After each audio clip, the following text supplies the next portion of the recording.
할렐루야, 주은총 목사와 함께하는 영성 산책 시간입니다. 인생은 링 위의 권투선수와 같습니다. 링 위에서는 혼자서 싸워야 합니다. 아무도 도와주는 사람이 없죠. 저 또한 심장이 약한데도 불구하고 혼자서 바들바들 떨면서 싸우면서 지금까지 왔습니다. 오죽하면 예수님은 우리를 사나운 늑대들 가운데로 보내는 어린 양이라고 표현을 하셨을까요?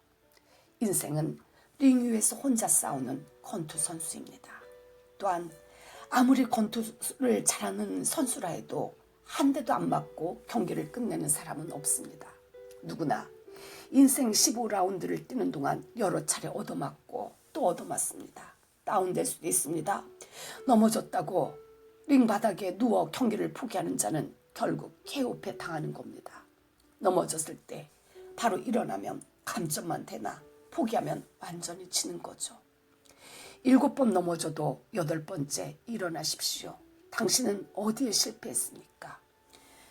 사업이 부도 직전에 있습니까? 원하는 대학을 나오지 못했습니까? 아니면 결혼에 실패했습니까?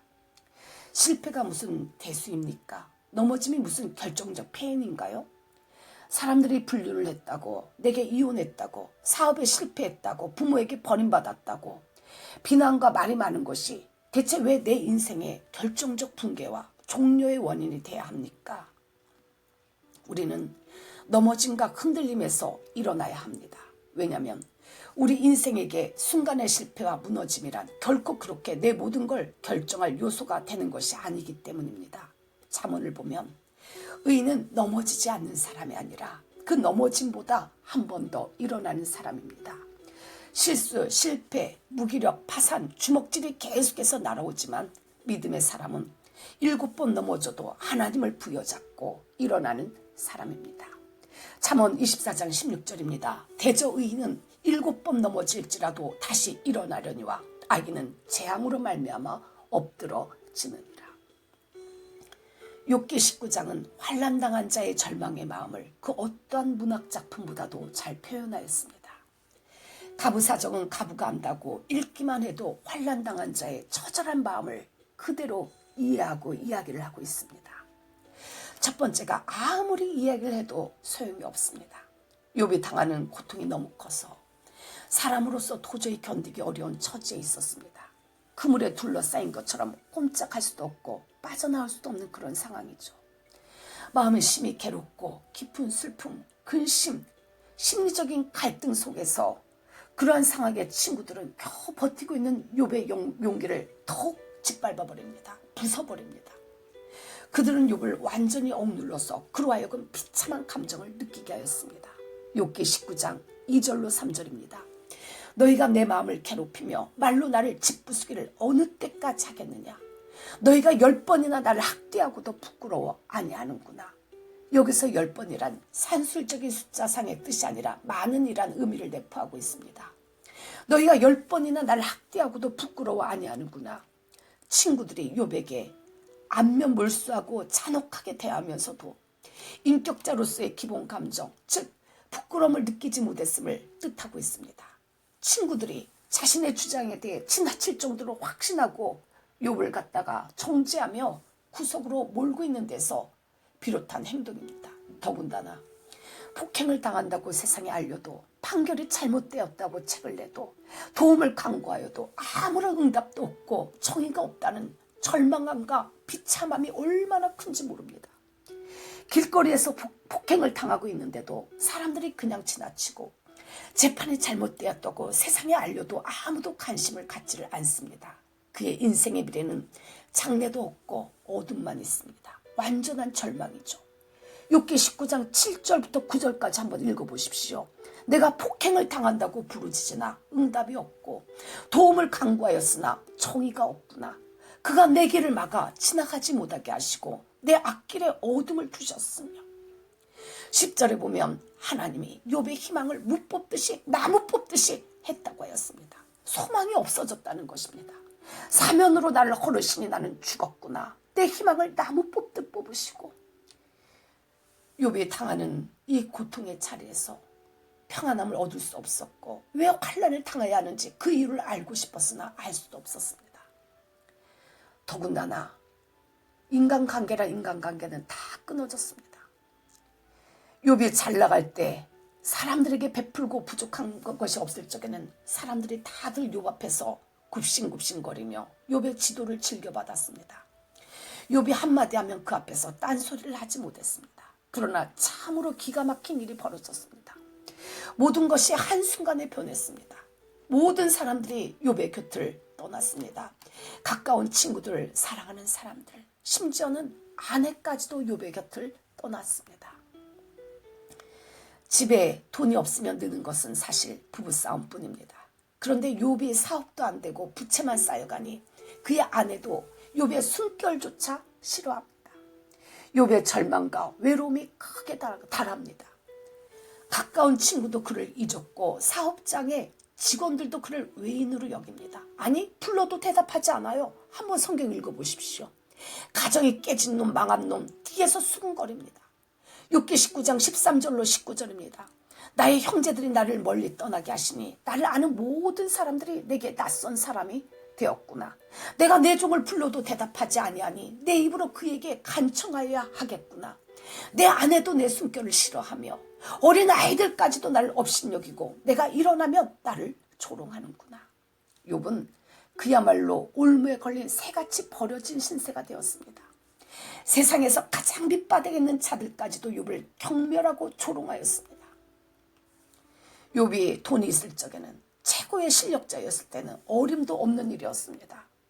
다들 욥에게 와서 머리 숙이고 아부하였습니다. 그러나 욥이 모든 것을 잃어버리자 하루아침에 세상 인심이 변했습니다. 사람이 실패하면 실패한 것 때문에 힘들고 어렵지만 그보다 더 고통스러운 건 사람들이 다 등을 돌리고 함부로 뒤에서 수군거리기 때문에 그렇습니다. 과거의 종기와 영화는 흔적도 없이 사라졌습니다. 욥의 상황이 변하니까 욥에 대한 평가가 하나같이 달라졌습니다. 동방의 의인 중에 의인이며 존경의 대상이었던 욥이 한순간에 멸시의 대상으로 전락하며 가까이 있던 모든 사람들이 욥을 떠났습니다. 찬송가 하나 주님께 올려드립니다. 394장 이 세상의 친구들 나를 버려도 라는 찬양입니다.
욥의 심한 마음고생으로 인하여 얼마나 쎄하여졌는지 모릅니다. 육신의 힘과 아름다움은 이제, 젊음은 이제 다 사라졌습니다. 주위 사람들이 그를 멸시했을 때라도 만일 육체적인 건강이라도 따라줬을지라도 마음에 싸울 수 있는 힘이 있었을 것입니다. 자신의 실수에도 불구하고 자신 곁에 사람이라도 있었으면 욥은 그렇게 마음 상하진 않았을 겁니다. 20절입니다. 내 피부와 살이 뼈에 붙었고 남은 것은 겨우 잇몸뿐이로구나. 내 피부가 뼈에 붙었구나. 피골이 상접했습니다. 그의 육신이 시들어가고 있었습니다. 가죽과 뼈만 남은 앙상한 몽골이 되었습니다. 그의 잇몸과 입술 밖에는 상하지 않고 남아있는 것이 거의 없었습니다.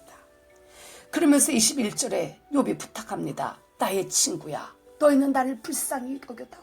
나를 불쌍히 여겨다오.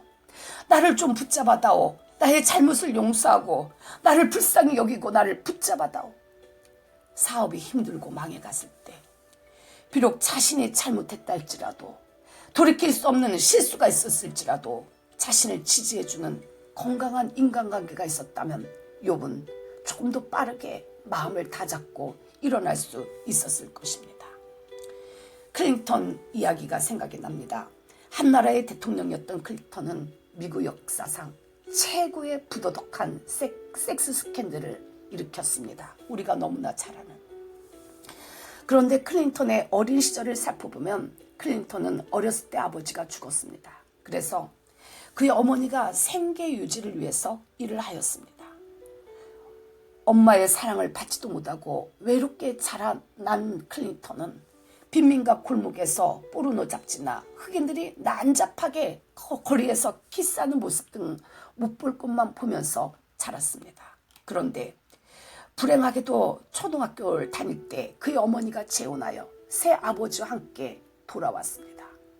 그런데 새 아버지는 늘 어머니를 구타하고 클린턴을 때렸습니다. 결국은 그의 어머니는 새 아버지와 이혼하였죠.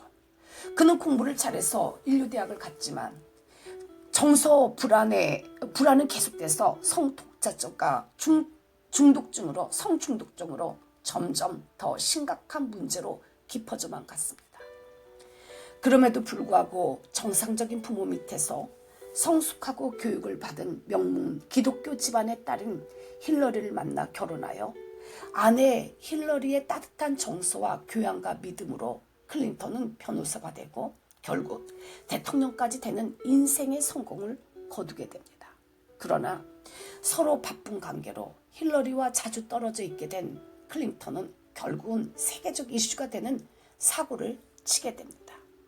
루이슨키와 백악관 집무실에서의 벌어진 섹스 스캔들을 전 세계 TV 신문으로 다 소개가 되었습니다.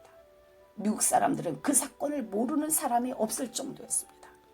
학교에서 학생들이 두세 사람만 모여도 그의 얘기가 나왔고 얼마나 자녀들이 창피하고 부끄러웠는지 모릅니다.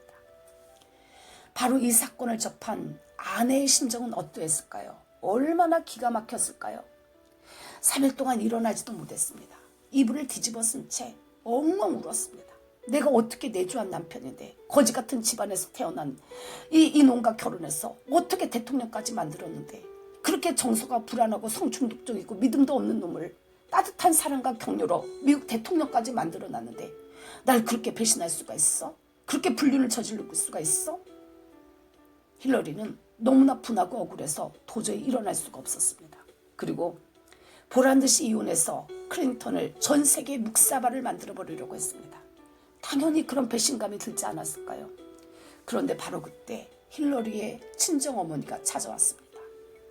그녀는 사랑하는 딸의 어깨를 두드리며 이렇게 말했습니다. 딸아, 나도 네 마음을 안다. 얼마나 분하고 억울하고 배신감이 북받치겠니? 그러나 네가 남편을 대통령까지 만들어 놓고 이제 와서 남편을 버리면 어떻게 되겠니?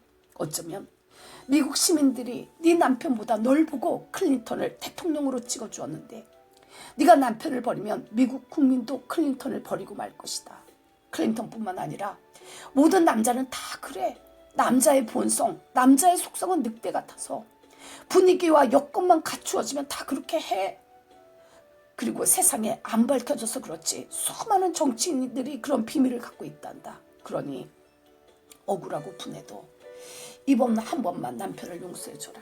아니, 용서의 마음이 안 생기면 국민들 앞에서 남편을 용서한 척, 사랑하는 척이라도 보여주거라. 당장 나가서 기자들과 카메라 앞에서 다정한 포즈로 키스를 하고 남편에게 사랑을 고백해라. 그러면 미국 국민도 널 보고 대통령을 버리지 않을 것이고 끝까지 대통령을 지켜줄 것이다. 힐러리는 눈물을 흘리며 말했습니다. 어머니 말씀대로 다 할 수 있어요. 그러나 대학교에 다니는 딸 첼시에게는 뭐라고 설명해요? 사랑하는 딸이 고개를 못 들고 학교에 다니는데 어떻게 이 사건을 이야기해요? 애야, 딸 앞에서도 그냥 그렇게 하면 된단다. 아무리 첼시가 그 사건을 구구절절 잘 안다고 해도 엄마는 세상 사람 누가 뭐라고 해도 아빠를 여전히 믿고 있다고 해라. 엄마는 끝까지 아빠를 사랑하고 있다고, 앞으로도 끝까지 아빠를 사랑할 거라고 해라. 그러면 딸도 고개를 들고 떳떳이 다닐 거야. 그리고 힐러리의 손을 붙잡고 눈물로 기도를 해주었습니다. 눈물로, 사랑으로, 믿음으로 기도하고 격려해 주었습니다. 그러자 힐러리는 일어났고 밥을 먹고 머리도 손질하고 화장을 했습니다. 그리고 수많은 사람들 앞에서, 기자들 앞에서 클린턴의 손을 잡았습니다. 그의 손을 잡고 I love you를 말했던 것입니다. 마음속으로는 이 썩을 놈의 바람둥이 새끼, 왼수 중에 쌍왼수라고 하면서 그러면서도 I love you를 했습니다. 그 결과 어떻게 되었을까요? 아슬아슬한 절벽 위를 걷고 있던 클린턴은 구사 일생으로 대통령직을 끝까지 마칠 수 있었습니다. 미국 시민이 클린턴을 동정해 주니 사법부도 어찌할 수가 없었습니다. 그러나 만약 그때 힐러리가 보란듯이 이놈 이 클린턴은 성중독자 중에 중독자여, 젊어서부터 바람둥이였다고 나발을 불어버리면 결국은 모두가 자멸해버렸을 것입니다.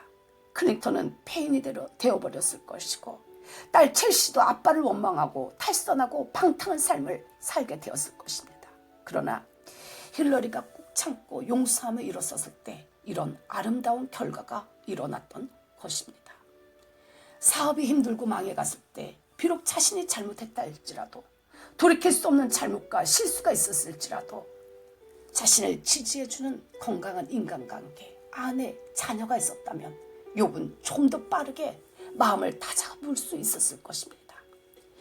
욥기 19장 20절과 21절입니다. 내 피부가 살이 뼈에 붙었고 남은 것은 겨우 잇몸뿐이구나. 나의 친구야, 너희는 나를 불쌍히 여겨다오. 나를 불쌍히 여겨다오. 나를 좀 붙잡아다오. 나의 잘못을 용서하고 나를 불쌍히 여기고 붙잡아다오. 남편이, 친구가 어려움에 빠졌을 때는 불쌍히 여기고 손을 잡아줄 수 있는 마음이 있기를 기도합니다. 1950년대 심리학자와 정신과 의사로 구성된 미국의 한 연구팀이 방문한 하와이 카우아이 섬은 주민 대다수가 범죄자나 알코올 중독자, 정신질환자일 만큼 열악한 상황에 처한 지역이었습니다. 이곳에서 자란 아이들은 다른 지역에 비해 사회 부정자가 되는 비율이 높았습니다. 그러나 어떤 아이들은 학업과 인성면에서 매우 훌륭하게 성장해줬습니다.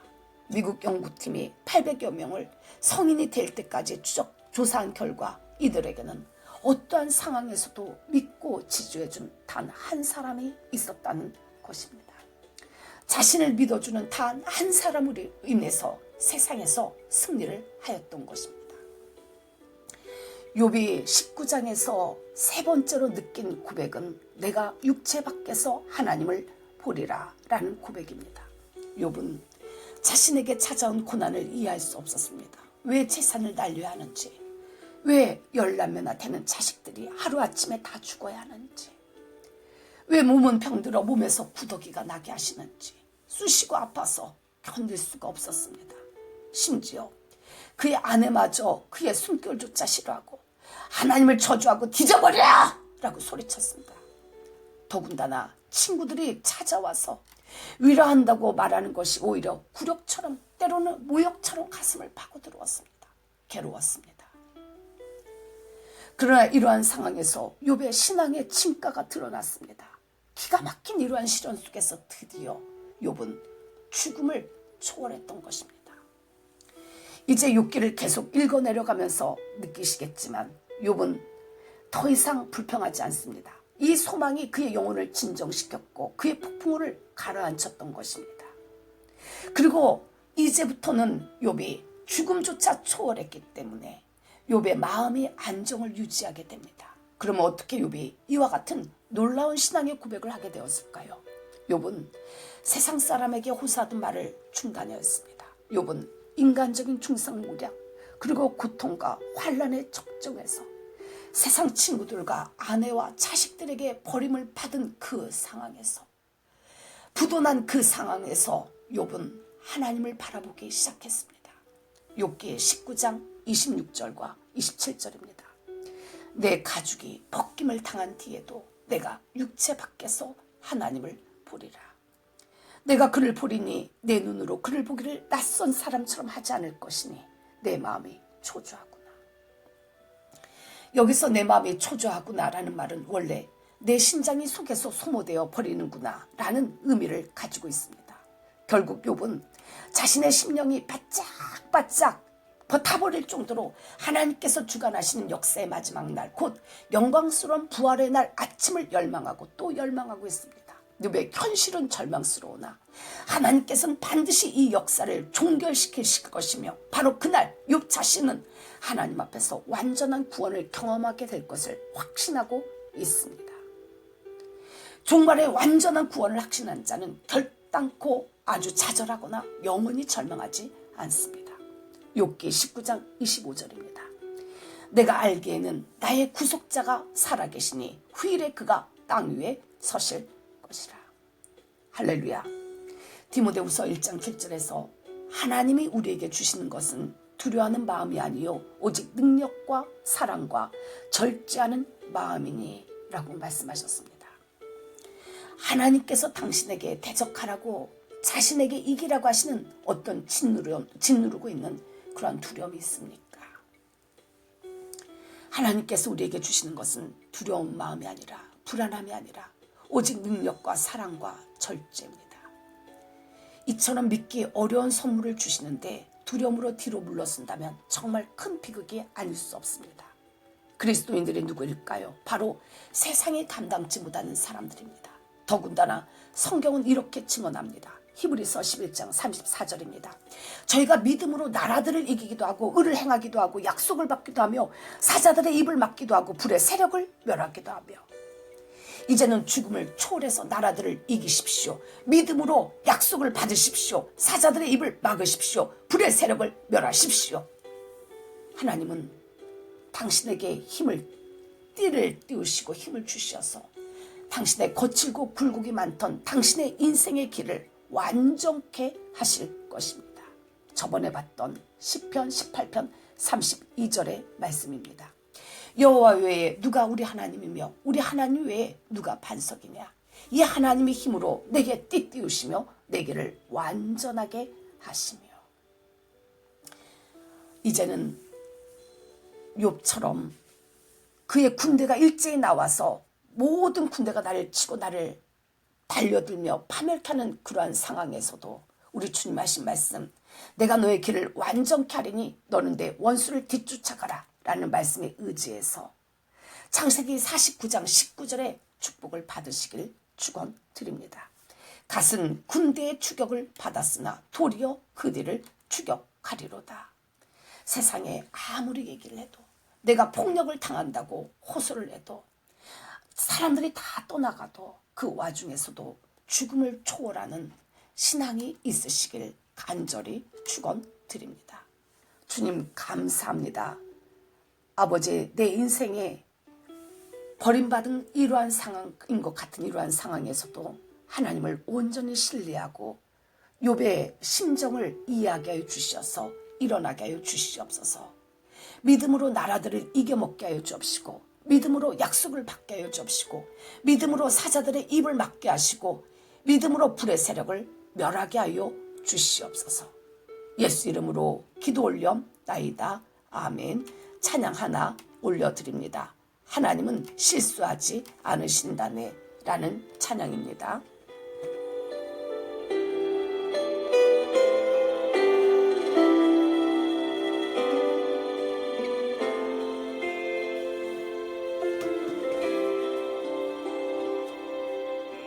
걷는 이 길이 혹 굽어도는 수가 있어도 내 심장이 울렁이고 가슴 아파도 내 마음속으로 여전히 기뻐하는 까닭은 하나님은 실수하지 않으심일세. 내가 세운 계획이 혹 빗나갈지 모르며 나의 희망 덧없이 쓰러질 수 있지만 나 여전히 인도하시는 주님을 신뢰하는 까닭은 주께서 내가 가야 할 길을 잘 아심일세.